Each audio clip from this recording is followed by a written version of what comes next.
Good day, everyone. So today we're going to continue discussing another lesson for the 21st century literature from the Philippines and the world. So that lesson will be under Unit 2, that is regional literature. So what are our expectations and objectives about the lesson 5? So in this module, you will encounter representative text and authors coming from the different parts of the country, meaning we are going to discuss different literature that is published in various regions in our country, and we're going to discover a lot of authors and prominent writers na nakilala sa different regions. So you will be able to identify how these texts reflect the aspirations, goals, and values of people who have arisen from more than 3 centuries of subjugation from colonial masters to become the unified, developing country that it is now. So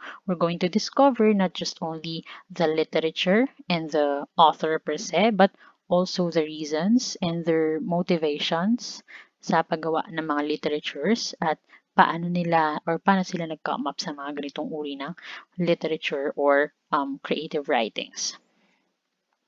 So before we move on to the lesson proper, let's have motivation first. So, punta muna po tayo sa ating mga Quipper system and answer the motivation questions. Again, motivation questions lang. May leading naman po doon na parang bar na nagsasabi na nasa motivation question kayo.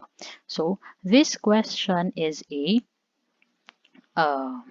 parang fill in the blanks. So, we're going to fill in dun sa mga blanks kung ano yung hinahanap na salita para ma-complete yung mga para ma-complete itong kantang ito. Again, anong tawag sa sit-sirit-sit or example ito ng isang anong pre-colonial poetry. So ito ay example ng isang folk song. So, ano po ba yung mga words na nakalagay dito? So, again, this is fill in. So, just a trivia, ano yung pinagkaiba-iba na fill in, fill out, and fill up. Pag fill in, ganyan po. Meron pong mga blanks. So, may mga words na nakalagay, may kulang lang. So, tayo mag-fill in ng blanks. Pag fill out naman po, yung fill out is ginagamit sa mga forms. So, mali po yung sasabihin natin na pa-fill up naman ng mga forms. Dapat po ang sasabihin natin is pa-fill out. Kasi may parang ilalagay tayo ng mga words or information. So, again, pag may fill out tayong form, ang gagamitin is fill out. Pag fill up naman po, there is a space na kailangan nating punuan. Example, can you fill up this bottle of water? So, may space po dyan. Or, can you fill up this glass of water, cup of coffee? So, meron pong space na kailangan tayong i-fill up. So, going back, kailangan natin na i-fill in yung mga nawawala. So, ano po yung mga sagot dito sa ating motivation? So, yan. Since nagsagutan na po natin yung ating motivation part, so, ano sa tingin nyo yung kinalaman nito sa ating lesson for today? So, syempre, yan po ay parang yung kanta nagde-depict ng iba't ibang lugar at ibang pangyayari sa bawat lugar na yon. Pero, kung mapapansin po natin, ang sit-sirit-sit ay ang tono at komposisyon niya ay simple at payak na kayang sundan ng mga bata na pwedeng ituro sa mga bata. Pero, kung mapapansin po natin, ang sit-sirit-sit, also known as Sit-Sirit-Sit Alibangbang, is a Filipino folk song. So it is a rumorous song that depicts the social issues that originated during the country's Spanish colonization.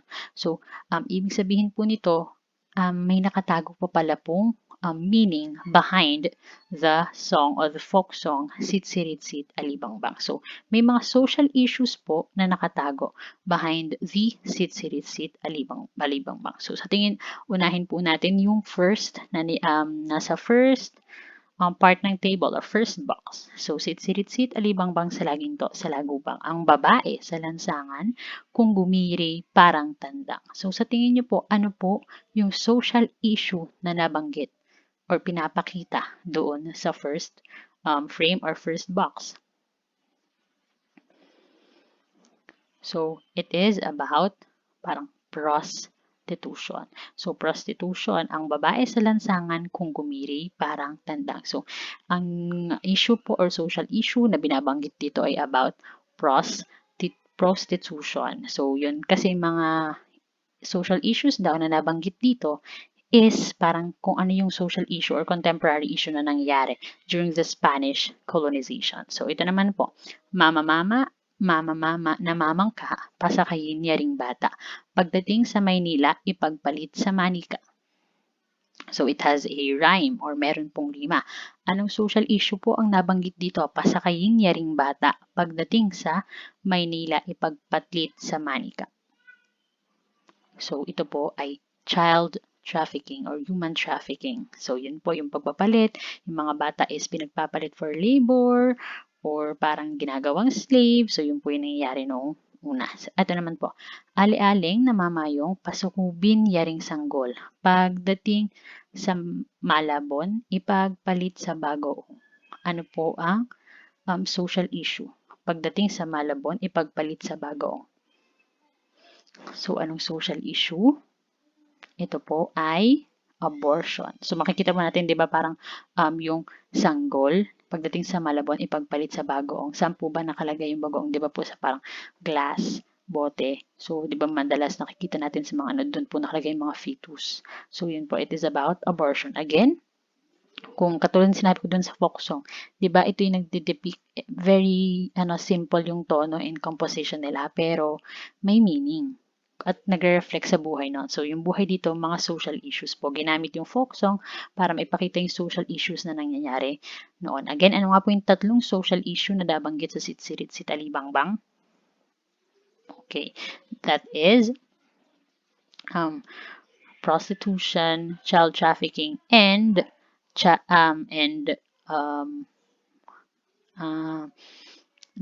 abortion. So, yan po ang meron sa Sitsilitsit. So, now let's proceed to our instruction. So, may iba't ibang uri po ng regional literature or yung mga literature na na-publish sa different regions. So, the first one is the Tagalog literature. So, more popularly known now as the Calabarzon. So, Calabarzon referring to the provinces of the Cavite, Laguna, Batangas, Rizal, Quezon. Region 4A is home to Tagalog-speaking people in the Philippines. So, the purpose of Tagalog literature is to promote nationalism and regional identity of the Tagalog literature. So, kilala po ang mga taga Calabarzon noon or yung mga Tagalog literature noon bilang matatapang dahil marami tayong mga bayani na nanggaling sa Calabarzon. Sino ang nanggaling na bayani sa Laguna? How about Cavite? Paano naman po ang Batangas? Ang Quezon? So, napakarami po nating bayani na nanggaling sa Calabarzon. So, yung pagkamatapang nila, yun po yung parang naging rason o yung parang, hindi naman rason, ito yung naging, yung pagiging matapang nila para, ito yung nagiging root para i-promote nila yung nationalism and regional identity of the Tagalog literature. So, yung Tagalog, di ba, parang dialekto yon. So, yung Tagalog, yun yung parang madaling nagkakaintindihan katulad ng ginagamit natin dito sa Calabarzon. So, ito po yung mga literary writers of the Tagalog literature. So, first is Aurelio Tolentino. Again, ano po ang sinulat ni Aurelio Tolentino na na-publish noong, it's a play written by Aurelio Tolentino na na-publish noong American colonial era. How about Amado V. Hernandez? Sino po siya at ano ang kanyang mga na-published? Si Lope K. Santos naman po ang father of Philippine language and grammar. Ano ulit sa Tagalog? Sa Filipino, ang grammar. Very good. So, literary works of Tagalog literature So, ito naman po yung mga works na sumikat or parang um, na-publish noong Tagalog literature. Hindi man totally na-publish kasi hindi naman po ito basta literary works. Ito din po yung mga play.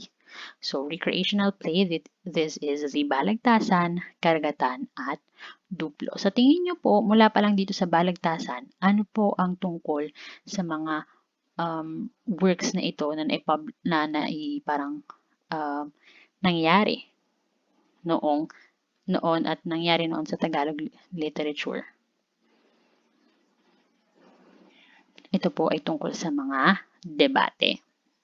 So, tingnan po natin kung anong pagkakaiba-iba at pagkakapare-parehas ng balagtasan, karagatan at duplo. So, kung mapapansin po natin, ito po ang similarities and differences between duplo, karagatan, and balagtasan. So, differences among. So, trivia ulit, pag may pinagko-compare tayo na dalawang bagay, ang gagamitin natin is between. Diba? Kunya, differences between duplo and karagatan. Pero, pag may two or more po tayo na kino-compare, that is, three or more rather, that is among ang gagamitin. What's the differences among duplo, karagatan, and balagtasan? Kasi mas madami na po siya. So, going back, ito po ang kanilang pagkakaiba-iba't similarities. So, ang pagkakaiba-iba ng duplo, karagatan, at balagtasan, ang duplo at karagatan ay umusbong sa panahon ng Espanyol, samantalang ang balagtasan ay umusbong naman sa panahon ng Amerikano. So, ang tawag sa mga nagtatalo sa duplo at karagatan ay bilyako at bilyaka, samantalang ang tawag naman po sa balagtasan ay mambabalagtas. So, ang punong halaman naman po ang tawag sa tagapamagitan or namumuno sa duplo or karagatan. Ito po yung parang mediator, adjudicator. Baligtasan naman lakandiwa kung lakandiwa at lakambini ang tawag sa tagapamagitan ng tagapangasiwa or yung mediator nga or adjudicator. So ano naman ang pagkakapare-parehas nila? Ito yung parang debate about a certain issue or certain topic at may mga tauhan na nagtatalo or may mga panig na nagtatalo at tagapamagitan. So yun po yung kanilang pagkakaparehas. Next naman po is the Ilocano literature. So, Ilocano literature is located in the northwest of Luzon. So, the Ilocos region or Region 1 is comprised of 4 provinces, namely Ilocos Norte, Ilocos Sur, La Union, and Pangasinan. So, magbigay po ng isang lugar or parang sikat na lugar or parang sikat na lugar or park or parang kilalang lugar na matatagpuan sa Region 1. Okay. Okay, ito naman po. So, before we move on kung ano yung mga highlights ng Ilocano literature, i-discuss natin siya through pictures. So, it's about discovery learning. So, ano po what can you infer about the image being displayed on the slide? So, it's about So, the image is about colorful, di ba? May mga colorful writings. So, isa sa mga highlights po ng Ilocano literature is their colorful writings. So, hindi porket sinabing colorful writings, dapat makulay talaga. Kundi parang matalinhaga at maraming kaalaman, matalinhaga at maraming nilalaman at parang napaka-creative ng kanilang mga gawa. So, kasi yung Ilocano literature, it is rich in many kinds of song sang in different occasions. So, colorful writings kasi napaka-makulay, napaka-matalinhaga, napaka-creative and artistic nila sa kanilang mga writings. So, ano yung pangalawang highlights nila? Again, ang unang highlight ay colorful writings. Ang pangalawang highlight ay ito po, tungkol sa anong nakikita nyo about sa pictures. It's about war songs. So, ibig sabihin po, ang mga Ilocano noon, nag-express sila ng vigor and joy para sa mga soldiers and warriors bago sila parang magpunta sa battle. So, kinakantahan nila or they have war songs to express their vigor and joy of the soldiers and warriors before coming into a battle. So, naghahanda sila ng mga kanta bago lumaban yung mga soldiers and warriors nila. Yun po yung pangalawang highlight. Next is, ano naman po yung nakikita natin dito sa picture. Medyo malabo, pero sino yung nasa gitna? So, siya ay may belo. So, ito'y tungkol sa kasal. So, katulad sinabi ko kanina, may colorful writings po ang mga Ilocano literature na kinakanta nila in different occasion. So, ito naman po ay ang picture nito ay about dalot or dalyot is an impromptu poem meant to be recited through singing. So, para po ito sa mga parang special occasions, ginagawa for baptismal and also for wedding. So, kaya po nakita natin, yan po ang example ng dalyot. So, makikita po natin paano po babasahin yung L, kung dalot or dalyot. So, ano po ba ang basa natin sa gorilla? So, basa po doon, gorilla. Kasi po, pag double L at English, basa lang po doon ay single L. Pero pag siya Espanyol, parang L at Y. Katulad ng Padilla, L at Y. Kasi po Espanyol. Pero again, pag English, ang double L, single L lang po ang basa. So, Dalyot is an impromptu poem meant to be recited through singing. Paano po yun, ma'am? Poem po siya, pero bakit po siya pabasang paraan? So, may mga ganun po. Saan po natin nakikita yung mga ganun or saan natin naririnig? Salmo. Yung salmo po or yung parang sa misa, madalas po, ito po talaga isang awitin na ang itsura ay tula, pero siya po ay recited through singing. So, ang dalyot is an impromptu poem meant to be recited through singing. So, yun po yung pangatlong highlights. Pangatlo is, ito naman po. So, anong ginagawa nila dito? So, sila ay naghaharana. So, bakit ba naghaharana? Ano yung you want to express? What do you want to express? That is love. So, ito po ang Ilocano literature, may sarili silang tawag sa kanilang form of love song. And that is bading. So, bading po ang tawag sa form of love song ng mga Ilocano literature. Next naman po, kilala po ba natin ito po?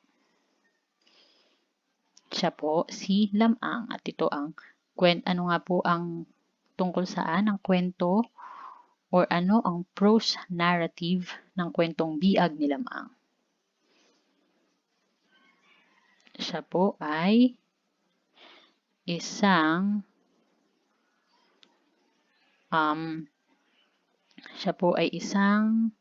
epiko. So, ang epic po ay siyempre nagsimula po yun nanggaling po yun sa mga Ilocano at yun po ang origin po niya nag-origin po siya or nag-originate po ang Biag ni Lamang dated before the coming of the Spaniards. So may epic kasi nga po, 'di ba? Ang epic ay nasa pre-colonial. So meron na po tayong uri ng prose narrative noon. Ang epico ay tungkol sa kadakilaan ng mga bayani. So going back po doon sa bading, ang pinakasikat po nila na love song na ginagawa nila during serenade, pwede po ang harana, ay ang Pamulinawin. So, ang pinakasikat po na love song ay ang Pamulinawin.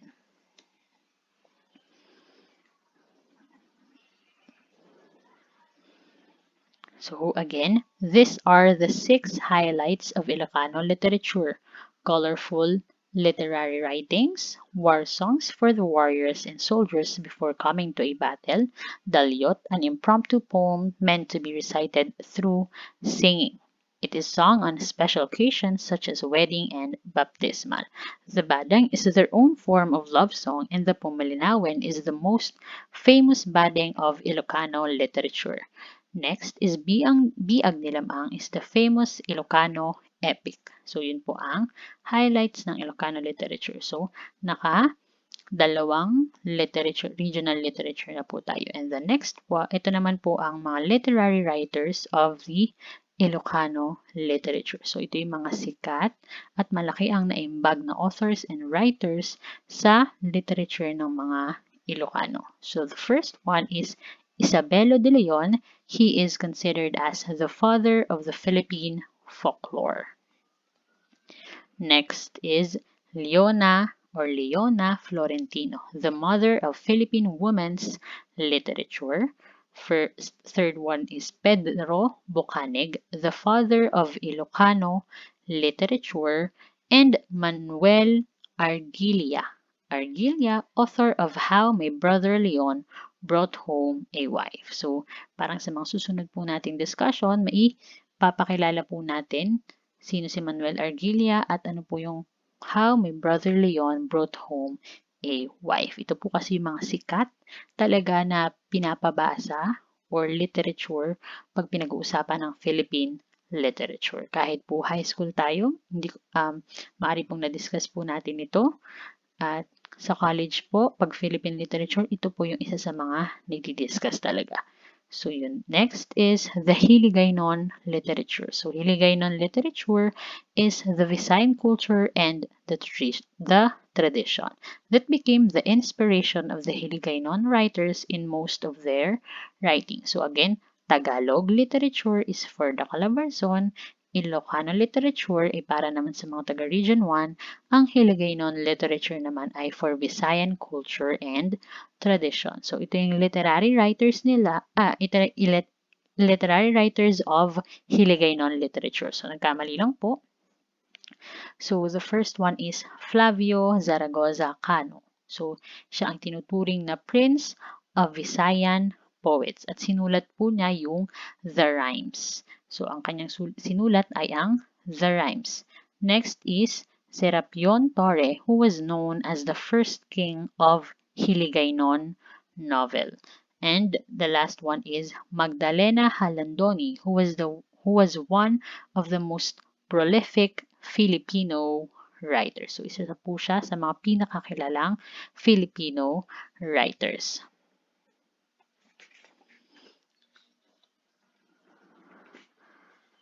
Wait. Okay, so these are the katulad kanina bago po tayo pumunta sa mga highlights ng Hiligaynon literature, let us discover kung ano po yung iba't ibang uri. So, the first one, ano pong ginagawa nung tatay? Nagpapatulog po siya. So, ang tawag sa atin pag kinakantahan natin ang pampatulog ay, of course, it is lullaby. So, ito ang lullaby nila ay tinatawag naman ding ili-ili. So, ili-ili, ito ay isang uri ng folk song or lullaby that is a cradled song played and sung to develop communication skills to children. So, syempre, pagka kasi kung ano yung naririnig ng bata, kung ano yung kinalalakhan niyang lengguwahe, yun din yung kasasanayan niya at yun din yung magagamit niya. So, the first highlight of literature is the ili-ili or ang lullaby nila noon. Next naman po, ano po ito? Syempre, nandyan na po ang title niyan, ang bahan. Ang bahan po is another highlight of the Hiligaynon literature that is a traditional poetic expression of a syllabic script. So, ibig sabihin may script po na may ginagamit or parang writing system. So, ito pong nasa left part, ito po ang syllabic script na ginagamit nila. So, ito ay kadalasan, saan po makikita yan? Sinusulat po nila yan sa kawayan. At pwede pong kahit anong tema, pero kahit anong pong tema ang nilalagay nila dyan. So, parang kapares po ito ng tanaga na may 7 syllables sa pantig sa bawat taludturan. Ang pinagkaibahan nga lang niya, yung unang taludtod or unang line ay pwedeng maging kulang o higit sa 7 pantig. Again, ang pinagkaibahan lang ng ambahan sa Tanaga, syempre meron siyang syllabic script or parang script writing system na ginagamit at nakasulat ito madalas sa kawayan. And ang syllables nito ay 7. 7 pantig kada taludtod maliban na lang sa kauna-unahan na pwedeng kulang or labis sa 7 pantig kung saan yung unang line, yun yung nagde-describe kung tungkol saan yung kwento or tungkol saan yung ambahan. So first ano pa lang, alam na kung para saan yung topic nung ambahan. So next one, so ano naman po yung meron dyan? So meron po dyan, of course, it's about marriage. So, yung mga hiligaynon noon, ang tawag nila dun sa parang, di ba merong mga engagement party o kaya meron din tayong mga tinatawag na wedding vows. Pero ang wedding vows ay ginaganap sa mismong araw ng wedding. Pero ito po ang kanilang poem na inaalay nila para sa kanila, sa mga pamilya nila before the marriage ay tinatawag na siday. So again, siday is a long poem delivered by two poets representing two families before marriage. So parang wedding vow na din in a form of poem na ginaganap lamang before the wedding at para sa dalawang pamilya po yun. So again, that is siday. Another form of serenade or harana. Again, harana is done to express your love to your partner or to your other half. So, ang tawag naman po sa love song ng Hiligaynon literature ay balitaw. So, balitaw is a love song delivered by a man and a woman in a manner of a debate. So, ang balitaw ay parang love song na sinasang ng man and woman na in a form of debate. So, ang pinagkakaibahan nga lang talaga ng bukod sa tawag ay yung paraan kung paano ina-express ang love. Doon nga sa Ilocano, so iba yung kanilang uri ng tawag sa love song nila. And dito naman po sa Balitaw, iba rin ang tawag at iba rin ang manner ng pag-express nila ng love. Next, anong tawag dyan sa mga nakikita nyo may mga usok-usok? Yan, mga ritual. So, the next highlights or the fifth highlight of the Hiligaynon literature is their ritual chants. So, kahit naman siguro po hindi Hiligaynon literature, may mga rituals chants.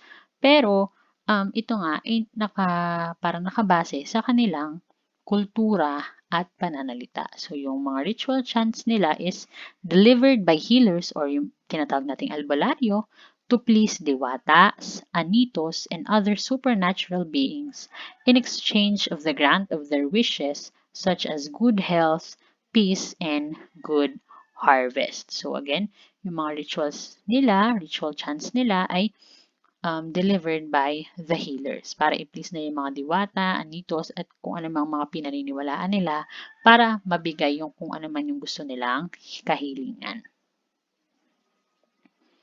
The last one is this. Kasi naisip ko, what if yung naunang example ko na lang kaya ang ibigay? Pero naisip ko kasi, sino ba ang mga ito? Ano yung role nila sa society? Ano yung role nila sa community? Ano yung role nila sa ngayon?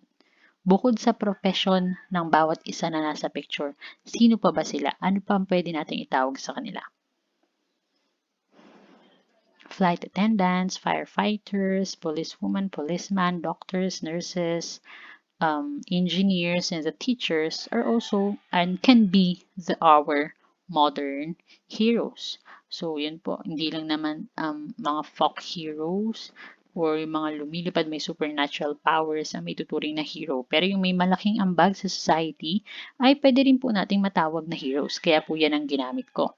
So, heroes, may kwento rin po at may tawag sa kanila about their legend narrating stories of folk heroes in their region. So, kung ito ay tinatawag na epic na nagmula sa Ilocano, dito naman po sa Hiligaynon literature, ang tawag ay asoy or asoy. Asoy po ang tawag sa legend narrating stories of folk heroes in the region. So again, what are the 6 highlights of Hiligaynon literature? So these are the highlights of Hiligaynon culture.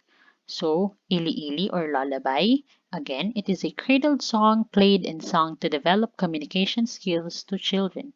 Ambahan, which is a traditional poetic expression of a syllabic script.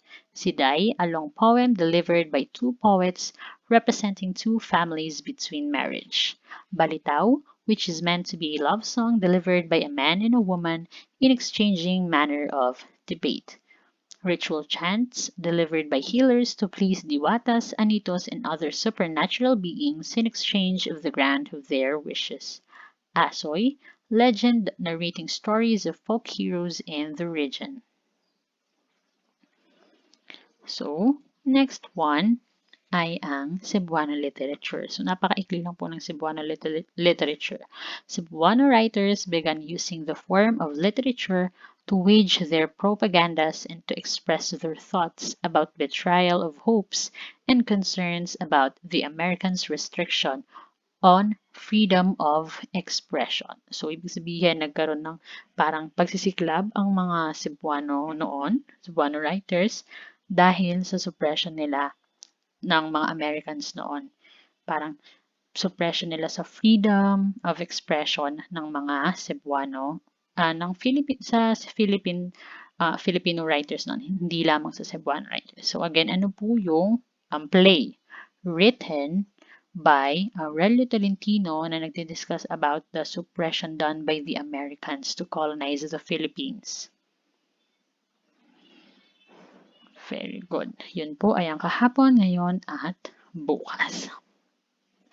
So here are the literary works of Cebuano literature. At ito din naman yung mga literary writers. So the first one is Vicente Soto, who became the father of Cebuano literature.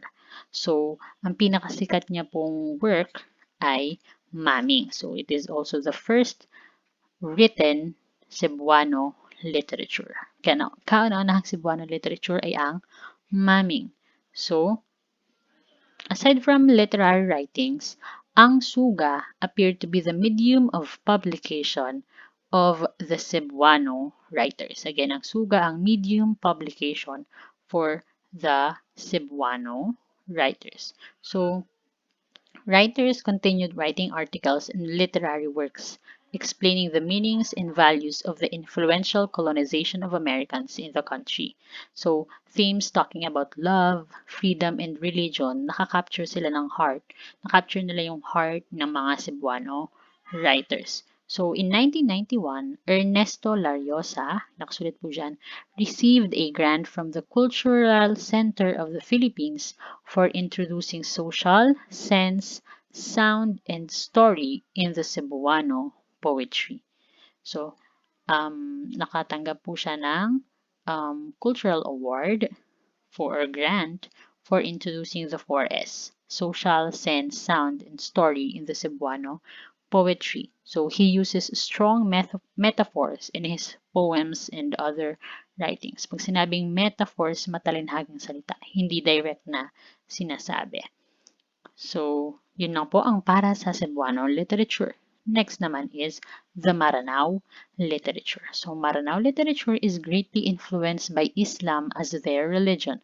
The Muslim cultural community greatly affects the region's literary style and form. So, ito po kasi parang pare-parehas lang naman ang uri ng mga literature nila. Ang regional literature, iba-iba nga lang po ang tawag dahil syempre iba-iba yung dialekto nila, iba-iba yung paniniwala, at iba-iba yung kultura nila. So, iba-iba din po yung manner and tawag dun sa literature na na-publish dun sa lugar na yon. So, pero yung parang description, pare-parehas lang po. Iba lang po talaga yung tawag. So, Maranao, ang una po is ang folktale. So, ano nga po ulit ang folktale? Kwentong bayan. Kwentong bayan, ang tawag lamang sa kanila ay tutul. Tutul, ang tawag sa kanila ay folktale. Pag love poems naman po, tubad, tubad. Tubad, tubad. Yon. Sayings and proverbs. Again, ano po ang proverbs? Salawikain, mga wise sayings na may matututunan ka. Pananaroon. Pananaroon. pananaroon. Yon. Yun po ang tawag sa proverbs nila. So, wai, ang tawag sa kanilang drama, antoka, ang tawag sa kanilang riddles, at ang epic poetry or ang epic or kwento about mga kabayanihan ay tinatawag na darangan. So, yun katulad sinabi ko kanina, pare-pares lang po ang kanilang mga sinusulat, ay pare-pares lamang ang mga literatura nila, iba lamang ang terminong ginagamit depende sa rehiyon at depende sa dialektong ginagamit sa rehiyon na iyon. So, yun lamang po and I hope you learned something for today. So, yun. Kaya ko to ginawa kasi gusto ko po magkaroon na tayo ng real-time discussion. So, habang ginagawa ko to is alam ko na ipi-play ko to sa inyong mismong oras. Kaya, nag-expect ako na masasagutan nyo yung mga tanong ko about this lesson. So, yun lamang po and I hope you learned something from today's lesson. God bless.